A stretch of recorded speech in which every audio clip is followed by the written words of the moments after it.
మీ పిల్లలు ఫారెన్లో చదవాలనేది మీ కల? మీ కలను నిజం చేసే ఏకైక సంస్థ విదేశ్ కన్సల్ట్స్. ఊహించని ప్రజా తీర్పుతో తెలంగాణలో కాంగ్రెస్ ప్రభుత్వం ఏర్పడింది. అయితే ఆదిలోనే హంసపాదు అన్నట్లుగా ఎన్నో అపశకునాలు, అలాగే ఎన్నో వితండపు వాదనలు. 6 నెలల్లోనే కాంగ్రెస్ ప్రభుత్వం కూలిపోతుందంటూ సోషల్ మీడియాలోనే కాదు, ఆన్ ది రికార్డ్ కూడా బీజేపీ ఎమ్మెల్యే రాజాసింగ్ వాదించినటువంటి నేపథ్యంలో అసలు 6 నెలల్లో కాంగ్రెస్ ప్రభుత్వం కూలిపోయేందుకు దోహదపడే అంశాలేంటి? నిజంగా అలాంటి అంశాలు ఉన్నాయా? నూతన సీఎం రేవంత్ రెడ్డి ముందు ఉన్నటువంటి పెను సవాళ్లు ఏంటి? ఆయన అధిగమించాల్సినటువంటి అంశాలేంటి? ఇన్ డీటెయిల్గా చర్చిద్దాం ప్రముఖ పొలిటికల్ అనలిస్ట్ డి పాపారావు గారితో. సార్ నమస్తే. నమస్తే అండి. ప్రభుత్వం ఏర్పడి కొన్ని గంటలు కూడా కాలేదు, ప్రజా తీర్పు వచ్చి ఇంకా కళ్ళ ముందుగానే ఉంది. ఇంకెంతకాలంలే 6 నెలల్లో కూలిపోతుందని చెప్పి అంటున్నారు సార్. ఇది కాంగ్రెస్ వాళ్ళకి మింగుడు పడని అంశమైనప్పటికీ ప్రతిపక్ష పార్టీలకు కాస్త రిలీఫ్ ఇచ్చేటువంటి అంశమే. బట్ ఇది మనం ఎంత మాట్లాడుకోవద్దు కానీ అసలు రేవంత్ రెడ్డి ముందు, సీఎం రేవంత్ రెడ్డి గారి ముందు ఉన్నటువంటి పెను సవాళ్ళు ఏంటి? అంటే మీరు మాట్లాడింది బండి సంజయ్ రాజా సింగ్ ఎవరో మాట్లాడిన మాట అది. అవును సార్. అయితే దానిలో ఏంటంటే ఇక్కడ మీకు కాంగ్రెస్ వాళ్ళకి ఇలా పడిపోవడం అలవాటే కనుక, బీజేపీ వాళ్ళకి పడగొట్టడం అలవాటే కనుక సహజంగానే ఆ మాట వస్తుంది. ఎందుకంటే బీజేపీ వాళ్ళు ఇప్పుడు మధ్యప్రదేశ్లో గవర్నమెంట్ని కూల్చారు గతంలో, ఇప్పుడు వాళ్ళంతా వాళ్ళు ఎలాగైనా అధికారంలోకి రాగలిగారు. కర్ణాటకలో దఫాలుగా దాన్ని కూల్చారు. రాజస్థాన్లో కూలే పరిస్థితికి వచ్చి ఊగి అలా కూలిపోతున్న స్థాయిలో ఆగింది. కానీ ఎన్నికల్లో ఆ కూలిపోవటం పూర్తయిపోయింది. ఇది కాంగ్రెస్ ప్రభుత్వాలకి, ఎందుకంటే మీరు కాంగ్రెస్ ప్రభుత్వాలకే ఇది చాలా సహజమైంది. ఎందుకంటే మీరు దేశంలో ఎన్ని ప్రతిపక్ష ప్రభుత్వాలు ఉన్నాయి. ఢిల్లీలో ఆమ్ ఆద్మీ ప్రభుత్వం, తర్వాత నితీష్ కుమార్ గారు, సరే ఆయన పొత్తులు బీజేపీతో పెట్టుకున్నాడు, అది నవీన్ పట్నాయక్, అలాగే మమతా బెనర్జీ, దక్షిణాదిన డిఎంకే, సిపిఎం, తెలంగాణలో మొన్నటిదాకా టీఆర్ఎస్, ఇప్పుడు ఆ పక్కన జగన్. ఇంతమంది ఉన్నారు. వీళ్ళంతా ప్రతిపక్షాలే.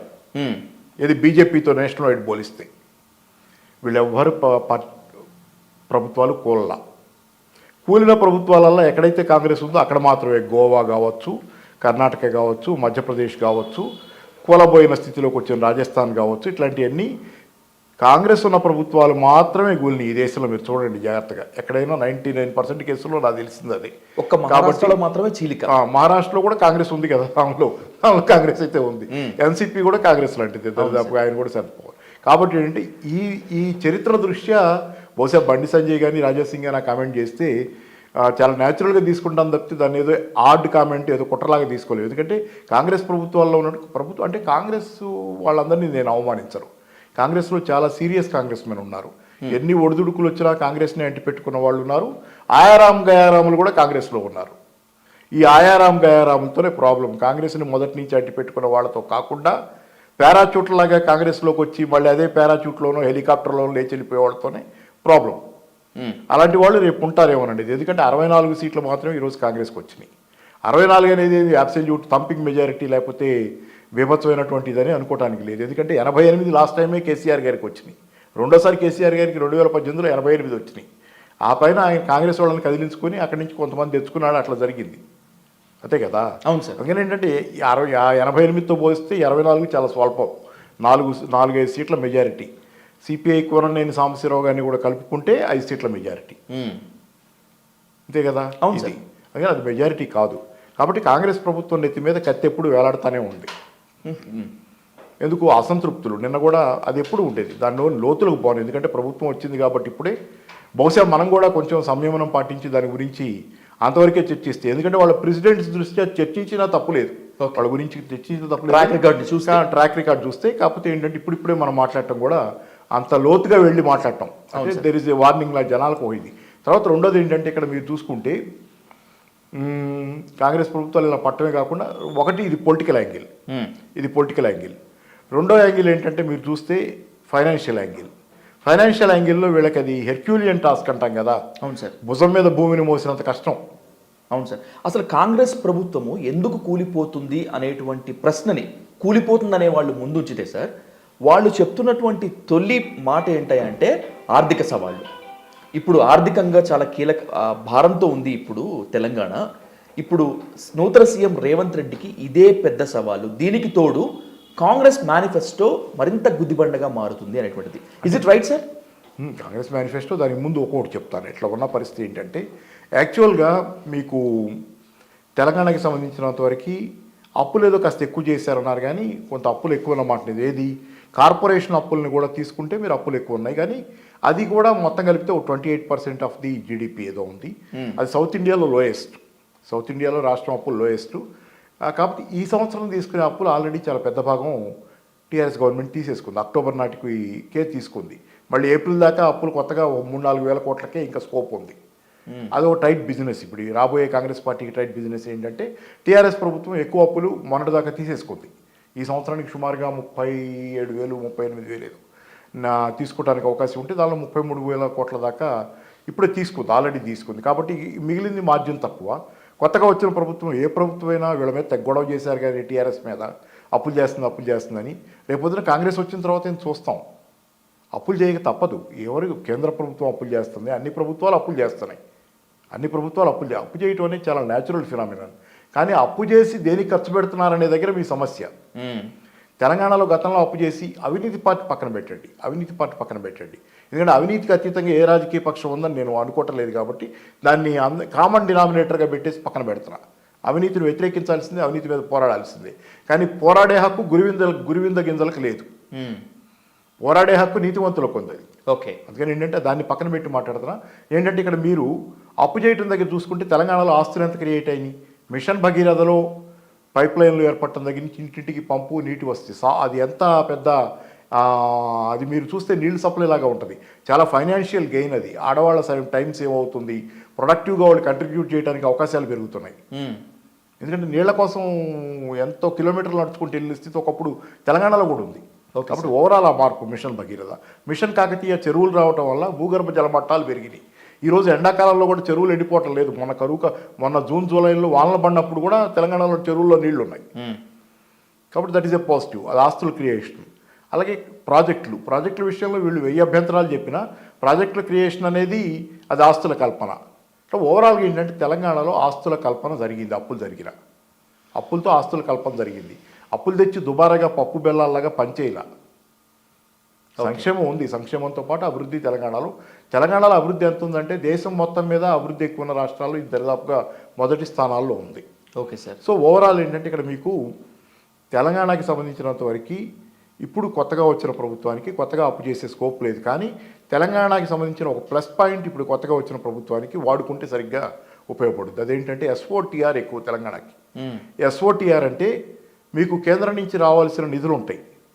ఆ నిధులు కూడా ఇప్పుడు ప్రస్తుతం ఎక్కువ భాగం వచ్చేసినాయి. 50% దాకా ఆల్రెడీ వచ్చేసినాయి. మిగిలిన దానిలోనే చూసుకోవాలి ఇప్పుడు ఈ ప్రభుత్వం కూడా. అయినా కానీ ఏంటంటే కేంద్రం నుంచి రాకుండానే ఇక్కడిక్కడ జనరేట్ అయ్యే ఆదాయం చాలా ఉంది.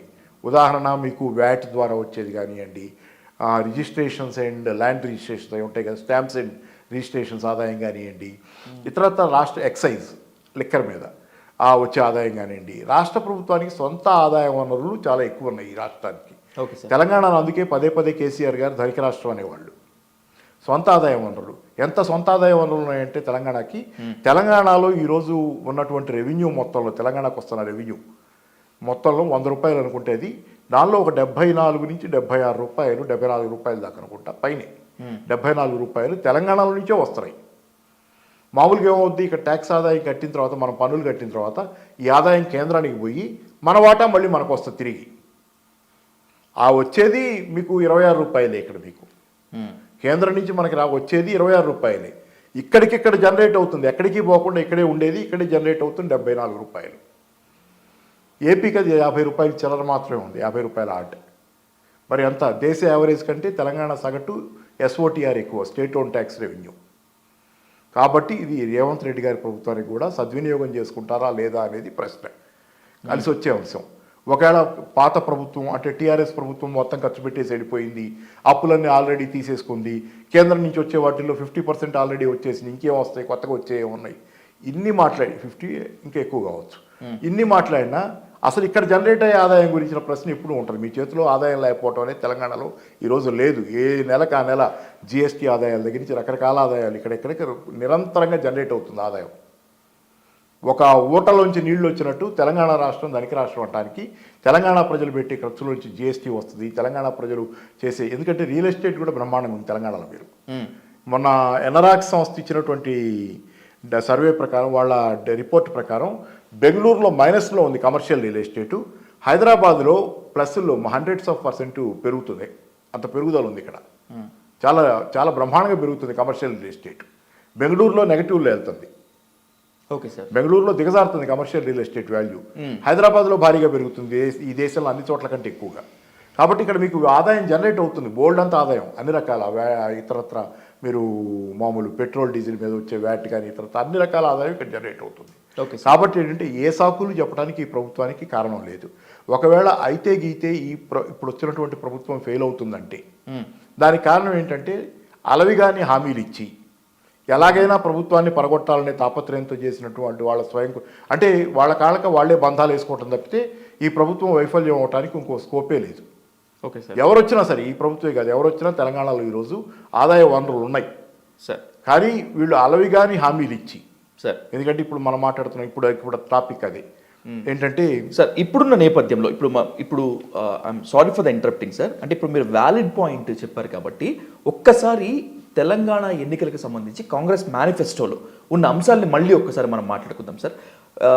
తెలంగాణ ఎన్నికల్లో గెలిచేందుకు గాను లేకపోతే టీఆర్ఎస్ కన్నా we're the better, we will do better అని చెప్పి నిరూపించుకునేందుకు తెలంగాణ కాంగ్రెస్ నేతలు ఎస్పెషల్లీ ఇచ్చినటువంటి మేనిఫెస్టో ఒకసారి చూసుకున్నట్లయితే సార్, ప్రతి ఏటా రైతు భరోసా, రైతులకు కౌలు రైతులకు ఏడాదికి ఎకరానికి 15,000 రూపాయలు, వ్యవసాయ కూలీలకు 12,000 రూపాయలు, వరి క్వింటాల్కు 500 రూపాయల బోనస్, ప్రతి కుటుంబానికి 200 యూనిట్ల ఉచిత విద్యుత్, ఇల్లు లేని వారికి ఇంటి స్థలానికి 5 లక్షల రూపాయలు, ఉద్యమకారులకు 250 చదరపు గజాల ఇంటి స్థలము, విద్యార్థులకు 5 లక్షల రూపాయల విద్యా భరోసా కార్డు, ప్రతి మండలంలోనూ తెలంగాణ ఇంటర్నేషనల్ స్కూల్స్, చేయూత పెన్షన్ 4,000, మహాలక్ష్మి పథకం ద్వారా మహిళలకు ప్రతి నెల 2,500 రూపాయలు, 500 రూపాయలకి గ్యాస్ సిలిండర్, నకిలీ విత్తనాలు అమ్మిన వారిపై పీడీ యాక్టు, ఆర్టీసీ బస్సుల్లో మహిళలకు ఉచిత ప్రయాణం, ధరణి పోర్టల్ రద్దు, దివ్యాంగులకు 6,000 రూపాయల పెన్షన్, కాళేశ్వరం అవినీతిపై సిట్టింగ్ జడ్జితో విచారణ, మహిళా సంఘాలకు పావలా వడ్డీ రుణాలు, తొలి క్యాబినెట్లో మెగా డిఎస్సీ, విద్యార్థులకు ఫ్రీ ఇంటర్నెట్, ఖమ్మం ఆదిలాబాద్ నూతన విశ్వవిద్యాలయాలు, ధరణి స్థానంలో భూమాత పోర్టల్, కొత్త రేషన్ కార్డుల జారీ, ప్రతి ఆటో డ్రైవర్కు ఏడాదికి 12,000 రూపాయల సాయం,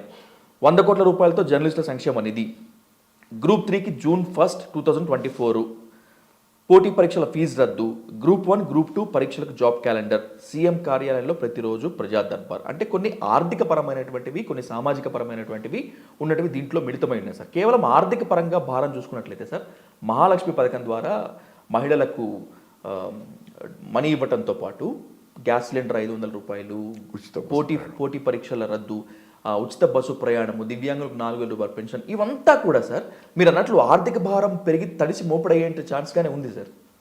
అంటే మీకు ఇప్పుడు ఉజ్జాయింపు అంచనాల ప్రకారం 88,000 కోట్ల రూపాయల దాకా సార్, 90,000 కోట్లు వేసుకుంటారు సుమారుగా 88,90,000 కోట్ల రూపాయల దాకా ఈరోజు తెలంగాణ ప్రభుత్వం ఖర్చు పెడితే కానీ ఈ చేసిన వాగ్దానాల్ని నిర్వర్తించడం సాధ్యం కాదు, చేయటం ఆచరణలో అమలు చేయటం.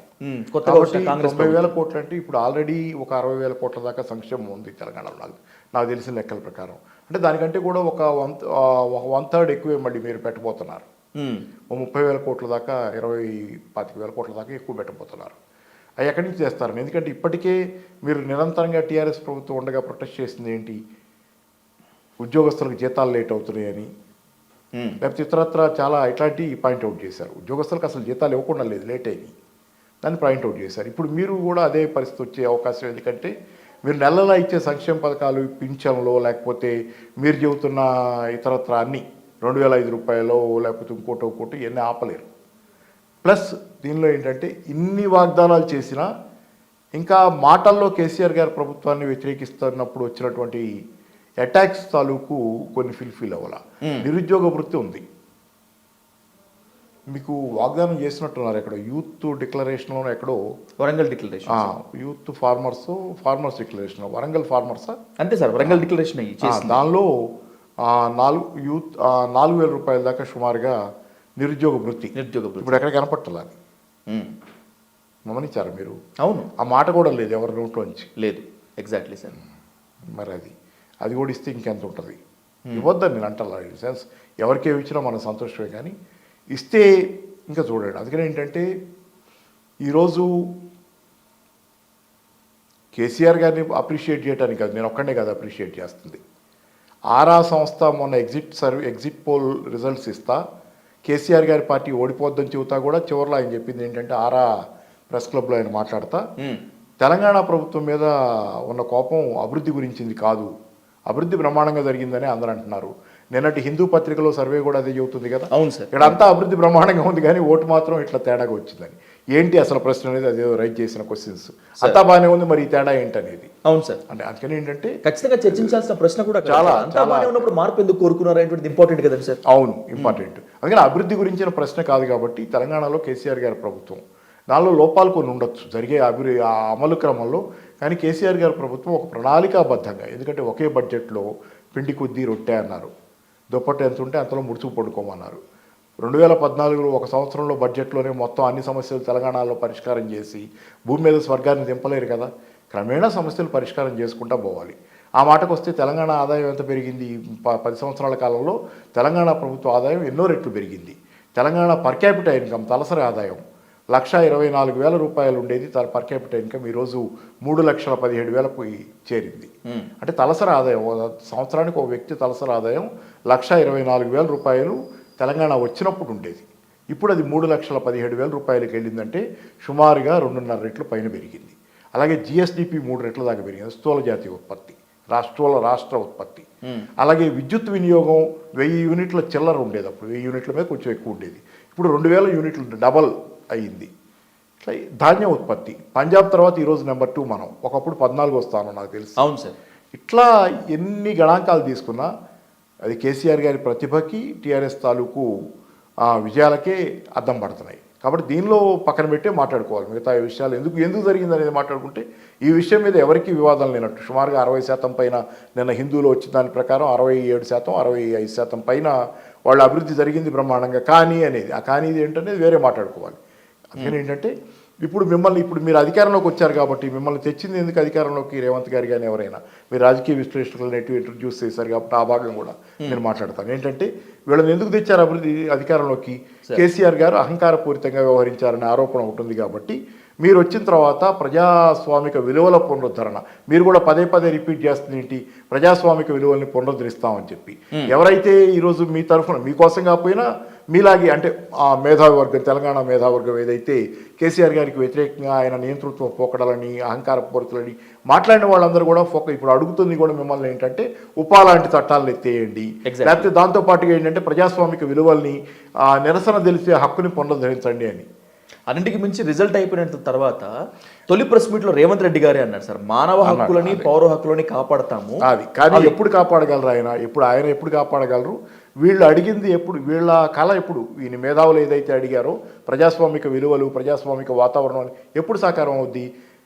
రేవంత్ రెడ్డి గారు తనిచ్చిన ఆర్థికమైనటువంటి కాకపోతే కాంగ్రెస్ పార్టీ తనిచ్చినటువంటి ఆర్థిక వాగ్దానాలని పరిపూర్తి చేసి ఆ మేరకు ప్రజల్ని సంతుష్టులుగా ఉంచగలిగినప్పుడు మీరు వాళ్ళు నిరసనగలం లేపరు కాబట్టి లేపిన కొద్దిపాటి మంది నిరసనగలం కాబట్టి మీరు అనుమతించగలరు. కానీ మీరు ఆర్థిక వాగ్దానాల్లో విఫలమై ప్రజల్లోంచి భారీ ఎత్తున నిరసన వస్తే మళ్ళీ దారి అణచివేతే ఎప్పుడు జరుగుతుంది ఇదే చరిత్రలో. ఎంజి రామచంద్రన్ లాంటి వాడే తమిళనాడులో చాలా సంక్షేమ పథకాల అమలు క్రమంలో ఒకనొక దశలో అణచివేతకు అతను కూడా దిగాల్సి వచ్చింది చరిత్రలో. కాబట్టి నేను చెప్తుంది ఒకటే, మీరు మీ వాగ్దానాలు ఈ గనక ఫుల్ఫిల్ చేయకుండా కేవలం రాజకీయ వాగ్దానాల్ని ప్రజాస్వామిక వాతావరణం వెల్కమ్ కావాలి అందరికీ, అది దాని మీద ఫోకస్ పెట్టి తలకిందులు అవుతుంది. అప్పుడు మీ ప్రయారిటీ దేని మీద ఉండాలి? మీ ఆర్థిక వాగ్దానాలను మీరు ప్రజలకు నెరవేరుస్తా ప్రజాస్వామిక హక్కుల్ని స్వేచ్ఛల్ని మీరు గౌరవిస్తుంటే బ్యాలెన్స్ అవుద్ది.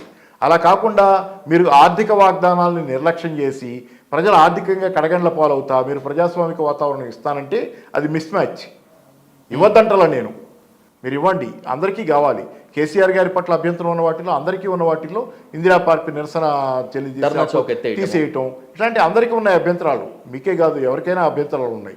కాబట్టి ఆ అభ్యంతరాలని చేయాలంటే మీరు అభ్యంతరాలు పరిపూర్తి చేసే శక్తి స్థాయి మీకు ఉండాలంటే మీరు ఆర్థిక వాగ్దానాలను నెరవేర్చాలి. అవి నెరవేరకపోతే మీరు ఆటోమేటిక్గా మీకు తెలియకుండానే అణచివేతకి వెళ్తారు. మీరు ప్రజల్లోంచి వచ్చే నిరసనలో మీరు అణచివేతకి వెళ్తారు. ఎందుకంటే ప్రభుత్వాన్ని వదులుకోరు కదా, మీరు ప్రభుత్వం రిజైన్ చేసి వెళ్ళిపోదు కదా. వెళ్ళినప్పుడు మీరు అణచివేతకి ఆటోమేటిక్గా వస్తారు. కాబట్టి వీళ్ళ సక్సెస్ కావాలంటే ఈ ప్రభుత్వం విజయవంతం కావాలంటే రాజకీయ వాగ్దానాలు నెరవేర్చినంత తేలిగ్గా ఆర్థిక వాగ్దానాలు నెరవేర్చలేమనే విషయాన్ని గమనంలో పెట్టుకొని దాని విషయంలో ఒక రకమైనటువంటి జాగ్రత్తతో సరైన ఆర్థిక మంత్రి ఎవరు కాబోతున్నారు అనేది కూడా ప్రశ్న ఇప్పుడు వీళ్ళలో ఇప్పుడు ఉన్న వాళ్ళలో ఒకప్పుడు రోసయ్య గారు సచ్ గ్రేట్ మ్యాన్, ఆయన్ని మించి అసలు మనం ఎవరిని సచ్ గ్రేట్ మ్యాన్. ఎందుకంటే ఆయన చాలా అణకువగా ఉంటుంది తెలుసు ఆయనకి, ఎక్కడ ఏం మాట్లాడాలి ఆయన చాలాసార్లు అనేవాళ్ళు. రాజశేఖర రెడ్డి గారు ఈయనకి ముంజేతికి ఎముకలేదు, ఎక్కడికి పోతే ఏ వాగ్దానం చేస్తున్నారు, నేను అవన్నీ నెరవేర్చలేక నేను వస్తున్నానని ఆయన అంటే ఆయన ఎలకేట్ చేయాలి కదా. ఆయన మాత్రమే కాదు సార్, సీఎంగా ఉన్నప్పుడు రాజశేఖర రెడ్డి గారు అన్నారు ఆ మాట, అదే నేనేదో నోటి మాట కనేస్తాను ఆయనతో మాకు ఇబ్బంది ఉంది అని చెప్పి. అంటే వాళ్ళిద్దరు టీం అలాంటిది. మళ్ళీ అలాంటిది ఒకటి ఇప్పుడు ఈరోజు ఆర్థిక మంత్రి చాలా ముఖ్యం మీకు. ఇక్కడ ఏంటంటే ఆర్థికమైనటువంటి డిసిప్లిన్ అనేది ఒకటి. డిసిప్లిన్ అంటే నేనేంటంటే నాలాంటి వాళ్ళ వ్యక్తిగతంగా ఫిజికల్ డెఫిసిట్ అనే కాన్సెప్ట్కే వ్యతిరేకం. నాలో ఇంతవరకే వాడుకోవాలి, అప్పు పరిమితం దాటి ఫిజికల్ డెఫిసిట్ 2.9% దాటకూడదు, 3.5%. ఈ సంవత్సరం లిమిట్ అది 3.5% దాటకూడదని.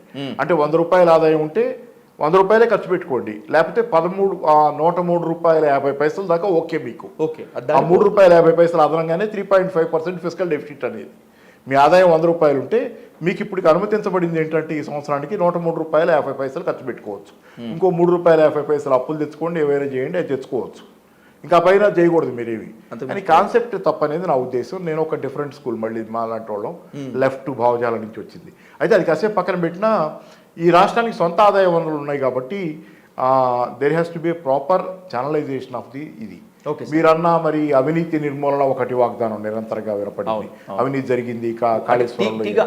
టీ కాంగ్రెస్ వాళ్ళు చేస్తున్న ప్రధానమైనటువంటి ఆరోపణ ధరణితో పాటు కాళేశ్వరంపై సిట్టింగ్ జడ్జితో విచారణ చేపిస్తున్నారు. ధరణి పోర్టల్ని పూర్తిగా ఎత్తేసి రద్దు చేసి దాని స్థానంలో భూమాతని పునరుద్ధరిస్తాం అంటున్నారు. భూమాత అంటే ఇప్పుడు ఏమవుతుందంటే ఆ మధ్యకాలంలో నేను విన్నది ఏంటంటే ధరణి గురించి అప్పుడు మాట్లాడలేదు ఎన్నికలప్పుడు. ధరణి బంగాళాఖాతంలో పడేస్తాం, భూమాత తెస్తాం అన్నారు. ఎగ్జాక్ట్లీ. కానీ ఆ మధ్యకాలంలో ఎక్కడో పేపర్లో నేను చూస్తాను వాళ్ళు అన్నది ఏంటంటే పాత రికార్డులన్నీ పేపర్ రికార్డులన్నీ పోయినాయి, ధరణి పోయినాయి, ఇప్పుడు ధరణి తీసేస్తే భూమాత పెట్టాలంటే ఒరిజినల్ రికార్డ్స్ ఉండాలి కదా అనే ప్రశ్న వాళ్ళు అంటే తప్పించుకోవడానికి మళ్ళీ తప్పించుకోవడం అంటే కావాలని కాదు, అసలు వాస్తవం అదే కనుక వాస్తవం అయితే కనుక పేపర్ రికార్డ్స్ కనుక ఇప్పుడు లేకపోతే then what you will do, you have to depend on Dharani, దాని మీద భూమాత నిర్మించాలి మళ్ళీ. అది ఇన్ఎవిటబుల్ సిచ్యువేషన్ కదా సార్. పాత రికార్డు ఉన్నప్పుడు మీరు అన్నట్లు సార్, పాత రికార్డులు ఉంటే ధరణి స్థానంలో కొత్తది ఇంకేమైనా తీసుకొని రావచ్చు. అసలు పాత రికార్డులే ఉండనప్పుడు అది ఎక్కడో ఒక చోట జరిగిందని, ఒక చోట అక్కడ ఆ రికార్డులు ఎవరి ఇట్లాంటి పరిస్థితి నాకు అర్థమైన దానిలో ఇట్లాంటి పరిస్థితి ఉంటే మీరు ధరణిలో ఉన్న రికార్డుల ఆధారంగానే, ధరణిలో డిజిటల్గా ఉన్న రికార్డుల ఆధారంగానే భూమాతలో మళ్ళీ సేమ్ ప్రాబ్లం కదా. ఒకవేళ మీరు ప్రాబ్లం అన్నది ఉంటే సేమ్ ప్రాబ్లం. అవును. పైగా సాఫ్ట్వేర్, ధరణి సాఫ్ట్వేరే మీ భూమాత సాఫ్ట్వేరే. భూమాతను ధరణి వేరువేరు కాదు. మైక్రోసాఫ్ట్ విండోస్, మొజిల్లా అదే మామూలు గూగల్ను మామూలు మన ఇది ఉంది కదా గూగల్ ఇదిను మొజిల్లా లాగా 2 రకాలు. దానిలో కొన్ని డిఫెక్ట్స్ ఉంటాయి, దీనిలో కొన్ని డిఫెక్ట్స్ ఉంటాయి. నిరంతరంగా అప్డేట్ అయ్యి వర్షన్స్ మారుతుంటాయి. ఏ సాఫ్ట్వేర్ అయినా ఎప్పుడైనా పర్ఫెక్ట్ సాఫ్ట్వేర్ మీరు విన్నారా? మైక్రోసాఫ్ట్ విండోస్ ఎన్ని వర్షన్స్ వచ్చినాయి ఇప్పటికి? అలాగే అవుతూనే ఉంటుంది. ప్రతిదీ అంతే, సాఫ్ట్వేర్ లో ప్రతిదీ అప్డేట్ అవుతానే ఉంటుంది. మీరు ధరణి కూడా అప్డేట్ కావాలని అడగటం వేరు, కానీ ధరణి బారేసి మరి భూమాత తెస్తామంటే భూమాత కూడా అప్డేట్ కావాలి. రేపు పొద్దున భూమాత కూడా అప్డేట్ కావాలి. భూమాత అప్డేట్ కాకుండా అలాగే అలా పెట్టగానే పర్ఫెక్ట్ వచ్చేది కదా నేల మీద, అలా పర్ఫెక్ట్ ల్యాండ్ అయిపోదు కదా. దానిలో కూడా డిఫెక్ట్స్ రేపు పొద్దున కనపడుతుంటాయి చేస్తుంటే, మళ్ళీ అప్డేట్ చేసుకోవాలి జనాల్లో, అప్పుడు కూడా అసంతృప్తి వస్తుంది. ఇప్పుడు మీరు లేవగొట్టిన అసంతృప్తి దండి మీద ధరల సమస్యల పరిష్కారం కోసం అడిగి ఉంటే చేసేది, దాన్ని పాయింట్అవుట్ చేసేది ఒకటి. ఎత్తి బంగాళాఖాతంలో పడేస్తామని మాట్లాడిన తర్వాత రేవంత్ గారు బంగాళాఖాతంలో పడేస్తే మీరు తెచ్చే భూమాత మళ్ళీ ఇంకెక్కడ పడేయాలి తర్వాత రేపు, అది కూడా సెట్ అవ్వకపోతే. అంటే ప్రజల్లో అసంతృప్తి రేకెత్తడం తేలిక, ఇది ఒకటి ఉంది. నేను అంటాను ధరలో లోపాలు లేవంటారా, దాన్ని సెట్ చేయాలంటారు. నేను మొదటి నుంచి చెబుతుంది కూడా ఇదే. ఓకే సార్, అది వర్షన్స్లో ఎలా చేసుకుంటారో లేకపోతే ఇంటెన్షనల్గా పెట్టారనుకుంటే ఎటుగురి విచారణ అంటున్నారు కదా, అది ఓ పార్ట్. సరే, రెండోది కాళేశ్వరంలో సరే విచారణ అంటున్నారు, చేస్తారు విచారణ. నేను అనుకుంటే విచారణకి వెళ్తారు, నేను అనుకుంటే వీళ్ళు, ఎందుకంటే వీళ్ళు ఆర్థికంగా రిజల్ట్స్ చూపించే లోపు ఇలాంటి పొలిటికల్ ఆస్పెక్ట్స్లో కనుక ఎఫెక్టివ్గా కనపడితే కనుక ప్రజలకు ఓ సాటిస్ఫాక్షన్ ఉంటుంది అనేది ఒకటి. జనరల్గా విచారణ ఏది కంక్లూడ్ అయింది ఈ దేశంలో లేదు. విచారణలో దోషిత్వం నిరూపితమైనవి కూడా ఈ దేశంలో పెద్దగా ఏవి కనపడవు. కాబట్టి ఏంటంటే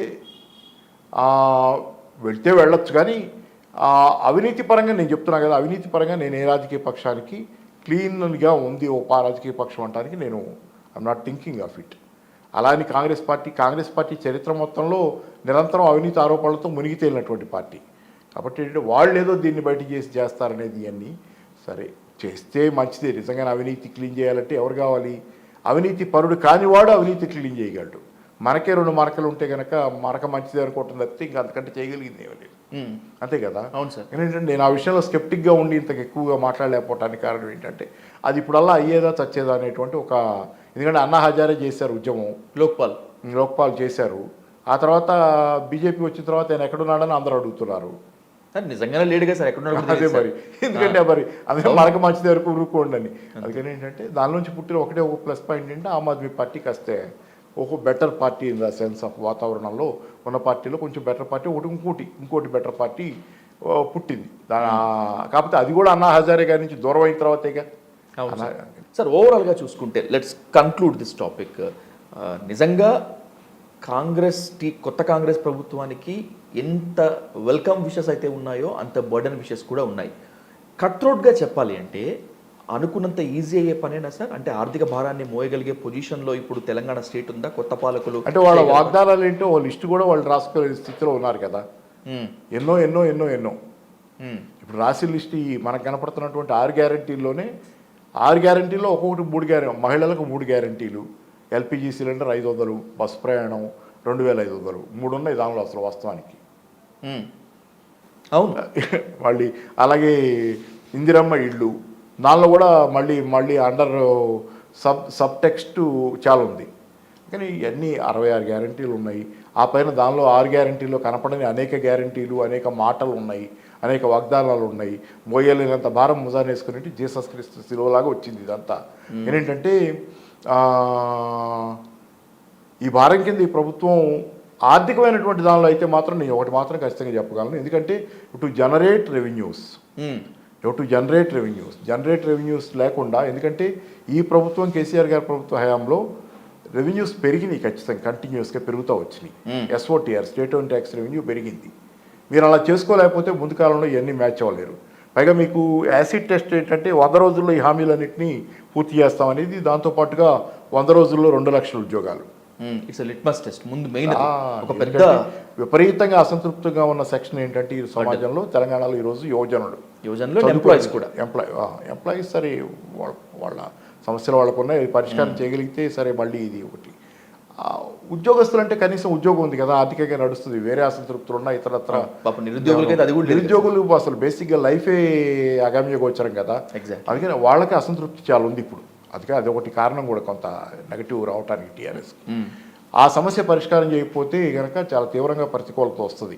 100 రోజుల్లో 2 లక్షల ఉద్యోగాల వాగ్దానం చేశారు కాబట్టి మీకు రేపు పొద్దున పార్లమెంట్ ఎన్నికలు వచ్చేలోపే దీనికి సంబంధించి మళ్ళీ జనాల్లో ఎస్ఆర్ నో మళ్ళీ వచ్చేస్తుంది. Exactly sir. It's not going to be so easy. It is not a cake walk.